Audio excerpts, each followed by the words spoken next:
Hi everyone, welcome back to another one of our weekly videos here at Lovin Off the Land. We posted last week, one of our most popular videos has been our sea salt video. Since we first started our journey, kind of trying to only eat what we could catch, grow, harvest, or raise, we're trying to add a lot more variety into things and get some different flavors in there. So today we are going to be showing you how to make a flavored sea salt that we do. Two common ones we do are rosemary sea salt and garlic sea salt. So we're gonna get started with that process and show you how to spice up your sea salt.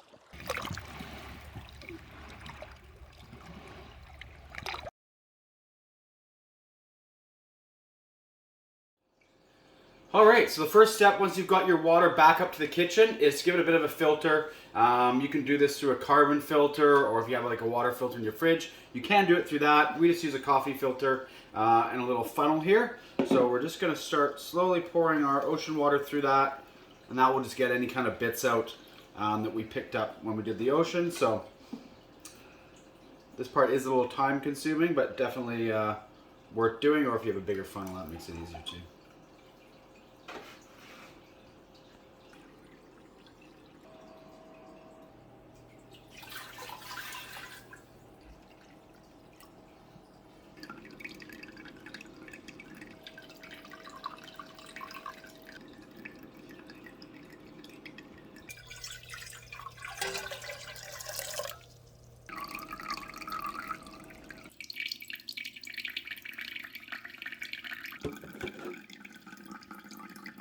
All right, so that is our last cup of seawater there. And we're just gonna get this going into our pot. And that's all nicely filtered. And now you just wanna turn it on to high.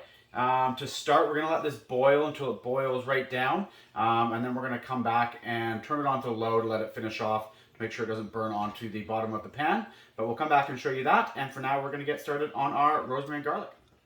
So we're just going to break all of our rosemary off of the stems here.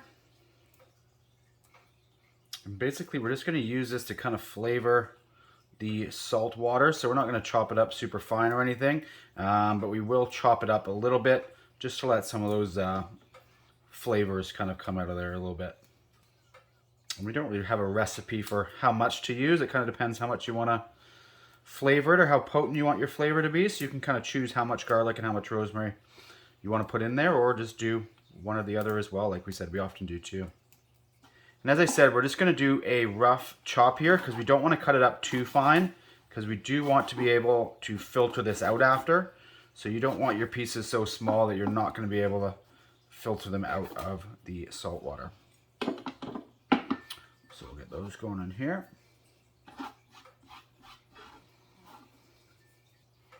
And we'll get started on our garlic. So this has been drying down in our pantry for the last couple of weeks now. We're gonna have some dirt on the bottom here, but we'll just get that off to the side.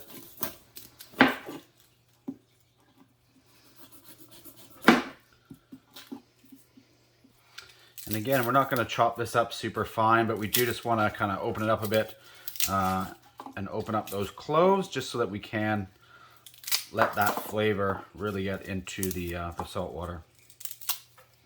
We actually just did a video the other week on growing fall garlic. So if you want to see how we grow garlic, there's a great video a couple weeks back on our YouTube channel with that as well. And again, we're not going to go super small on there, probably just into quarters, but we do just want to open it up because you kind of get that juiciness that's going to infuse into your salt water.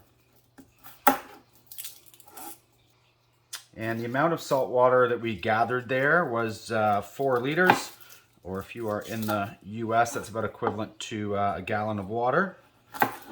And we'll measure it at the end and show you how much salt that we get out of that 1 gallon of water. But it is a lot more than we thought we were going to get when we tried it for the first time. So we're quite pleasantly surprised with the amount that we got out of it. And so we had 3 sprigs of rosemary in there. We're going to do 4 cloves of garlic.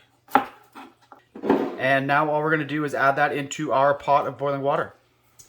All right, so as I mentioned, all we're going to do is add these into our pot here that's just starting to boil. And we have that on full, so we're going to let that boil all the way down until it's about an inch and a half off the bottom. before we turn that right down, just to make sure that salt doesn't burn, like I mentioned, once the water is evaporated out of there. Also, a quick note, just make sure you have an old pot or one that you don't mind getting a little rusty, even if you do clean it right away.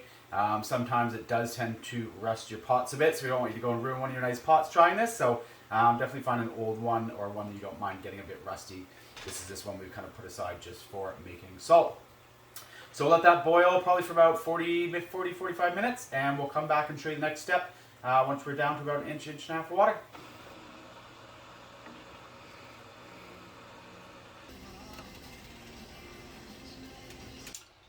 All right, so as you saw there, we've just turned this temperature down. We have about an inch of water in there, and we just don't want that salt to start burning to the bottom of the pot as that water is getting more and more dense with salt as we've evaporated most of that water. So honestly, you just want a little bit of steam coming out. That's kind of the level you want it at.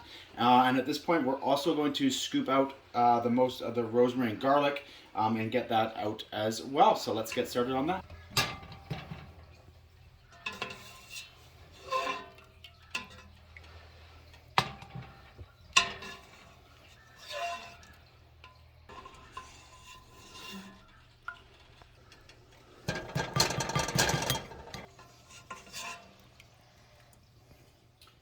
Alright, so we've got most of the bigger chunks out of there. Don't worry if you don't get it all out or there's smaller pieces in there. That's totally fine to leave it in your salt.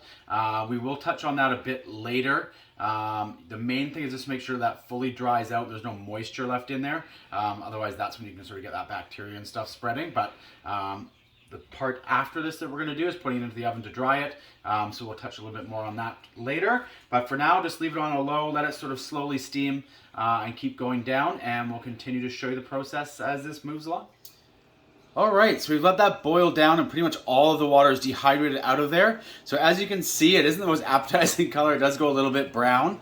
But for the next step, what we're going to do to finish drying it, just so it doesn't burn to the bottom of that pan, is we're going to scoop this out into a pan that we're going to put into the oven and cook at the lowest possible temperature that the oven will go to, just to continue that dehydration process, get the rest of the moisture out of there, and kind of turn that into that granulated salt that you would normally get. So we'll get that moving into the pan and get it into the oven.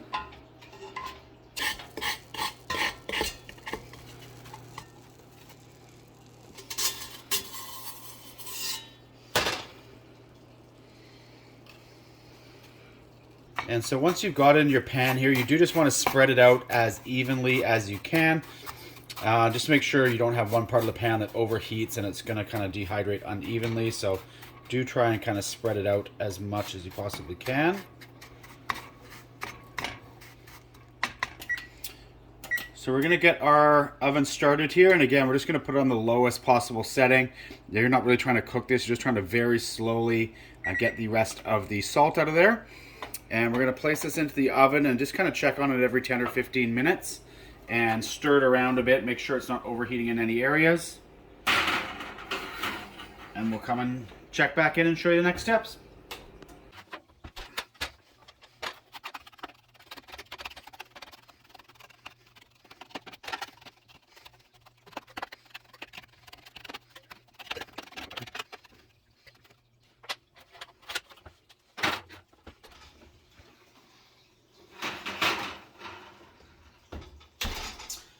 All right, so our salt is now thoroughly dried out there. It's a little more of an appetizing color now. It almost looks like kind of like a brown sugar, but you can just kind of test it and make sure most of the moisture is out of there. That's really what you want, just so you're not kind of leaving that moisture content in your salt. So we're going to get this into a bowl here.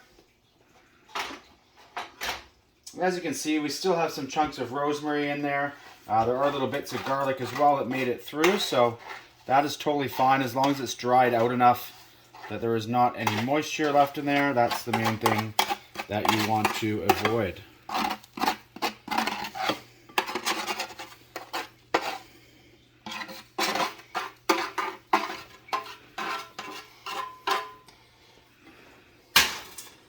And again, we're always kind of amazed that for 4 liters or a gallon of salt water, that's how much salt you get out of there. You can kind of see the comparison. That's a salt, regular sea salt that we did earlier in the week. And that is our Rosemary and Garlic Sea Salt. Again, Got to get used to the color of it. I know we get so like accustomed to having our things look a certain way, but that is packed with flavor.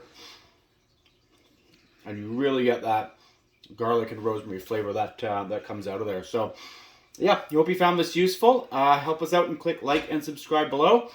And let us know if you've ever tried making your own sea salt or flavoring your sea salt as well. And you can also go back on our channel and watch our original video on just making plain sea salt too. We'll see you guys next week.